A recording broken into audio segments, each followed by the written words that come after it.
2005, Oprah Winfrey sat down with Lisa Marie Presley and revealed something shocking. When she first met Michael Jackson off camera before their famous 1993 interview, he spoke to her in a completely different voice. Not the soft, high-pitched tone the world knew, a normal voice. Lisa Marie nodded in agreement. She'd been married to Michael. She knew. Bodyguards, producers, journalists, people who worked with Michael Jackson for decades all say the same thing. The voice you heard in interviews wasn't real. His actual voice was much deeper, more masculine, and he used it every single day when the cameras were off. This is the truth about Michael Jackson's voice and why he hid it from the world. For 40 years, Michael Jackson spoke to the world in a soft, breathy, high-pitched voice. It was almost childlike, innocent, sweet. It became as iconic as his moonwalk. In the 1993 Oprah interview, watched by 90 million people, Michael's voice was gentle and quiet. When she asked difficult questions about his appearance, about his childhood, about rumors, he answered in that familiar soft tone. But before the camera started rolling, according to Oprah herself, Michael spoke differently. In 2005, 12 years after that interview, Oprah told Lisa Marie Presley what happened when she first met Michael to prepare for their sit-down.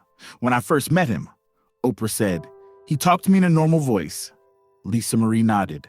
She knew exactly what Oprah meant because she'd been married to Michael from 1994 to 1996, and the voice he used at home wasn't the voice he used in public. Journalist Diane Dimond covered Michael Jackson's 2005 trial. She spent months reporting from the courthouse, and she noticed something strange. Somewhere in there, especially if you bring him bad news or if you make him mad, his voice gets very, very deep, Dimond told Access Hollywood. She described a specific moment. Someone asked Michael about attorney Gloria Allred, who had been critical of him. Michael turned around and said, in Dimond's words, "She can go to hell," in a big, deep masculine voice. Piers Morgan, the British journalist and TV personality, interviewed Michael Jackson multiple times. In 2019, he told documentarian Louis Theroux about something that always bothered him. The weirdest thing about Michael Jackson, which encouraged my suspicions about him as a human being, was that when he talked about charity and children, he had this very soft, high-pitched voice, Morgan said. When I changed the subject to business, his voice dropped several octaves and he became a completely different person to talk to. That was weird to me. That showed me that he was a multifaceted, different character depending on the subject matter. Producer Teddy Riley, who worked on Dangerous and Invincible, confirmed Michael had a different voice off camera. Multiple staff members at Neverland Ranch have said the same thing. Michael's brothers mentioned it in interviews. The evidence was everywhere, but nobody wanted to believe it. In 1993, Michael Jackson performed at the Super Bowl halftime show. 133 million people watched. Before singing Heal the World, Michael spoke to the audience, and his voice was noticeably deeper than anyone had heard in interviews. It wasn't his singing voice, it was his speaking voice. And it was lower, more commanding, more masculine. In 1997, during the History World Tour, Michael performed in the closet in Munich, Germany. The song has spoken word interludes, and when Michael delivered those lines, his voice dropped into a deep, rich baritone. A video of that performance went viral in 2023. People couldn't believe what they were hearing. Comments flooded in. It was almost impossible for a grown man to have his type of baby voice. I always knew his voice was way deeper. Another viral clip shows Michael on stage in Copenhagen in 1997. During a moment between songs, he slips into his lower register for just a few seconds before catching himself and going back to the higher voice. The clips are proof. Michael Jackson could control his voice perfectly. He could switch between registers at will, and he chose to use the higher voice in public. So why would Michael Jackson fake his voice for 40 years? According to people close to him, it started when he was a child. Michael began performing at age 5 with the Jackson 5. His voice was naturally high as a child, cute, innocent. Audiences loved it. When puberty hit and his voice started to deepen, Michael's mother, Catherine, reportedly told him to keep the cute voice. It was part of his appeal, part of what made him special. But there was another reason, a more calculated reason. Michael Jackson understood that his image was everything. He wasn't just a performer, he was a brand, a persona, and that persona needed to seem innocent, childlike, unthreatening. The soft voice reinforced that image. When people heard Michael speak in that gentle, breathy tone, they didn't see him as a grown man. They saw him as Peter Pan, the boy who never grew up. And that's exactly what Michael wanted. "I am Peter Pan in my heart," Michael once said in an interview.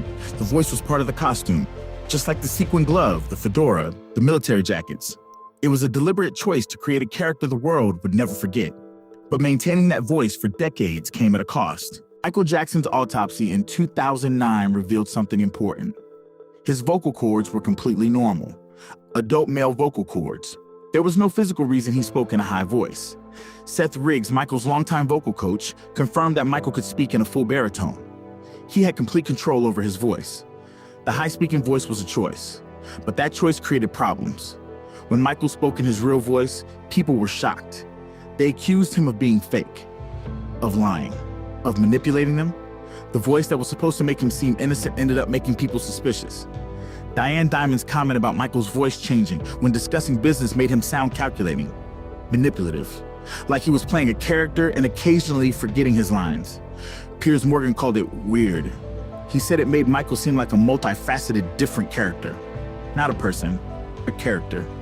The voice that was supposed to protect Michael's image ended up damaging it. Because when people realized the soft voice was fake, they started questioning everything else about him. If the voice wasn't real, what else wasn't real? There are documented moments when Michael Jackson forgot to use his public voice.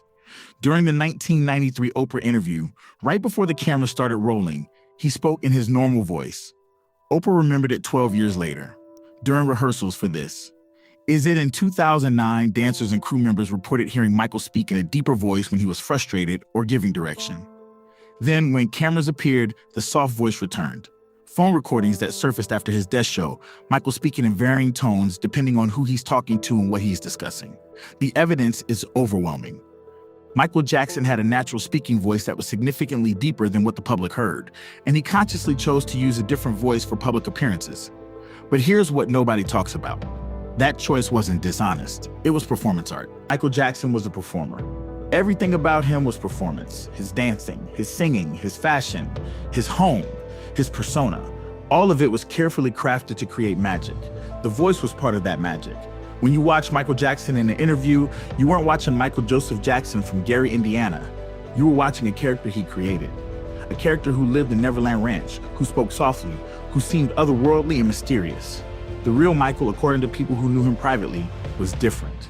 He spoke in a normal register. He was funny. He was sharp. He talked business. He got angry. He was human. But he knew the world didn't want human Michael. They wanted the icon. So he gave them the icon.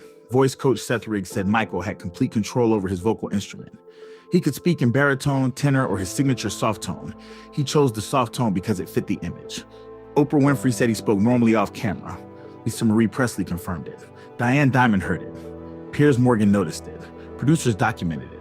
Bodyguards testified to it. The voice was fake. But that doesn't mean Michael Jackson was fake. It means he understood something most people don't. When you're the most famous person on earth, everything you do is performance. And if you're going to perform, you might as well be brilliant at it. Michael Jackson chose his voice the same way he chose his dance moves, the same way he chose his costumes, the same way he chose to call his home Neverland. It was all part of creating a legend. And it worked. 40 years later, we're still talking about it. If you want to hear more untold stories about the legends who changed music history, subscribe to King of Pop and hit that like button. Stay tuned for more content.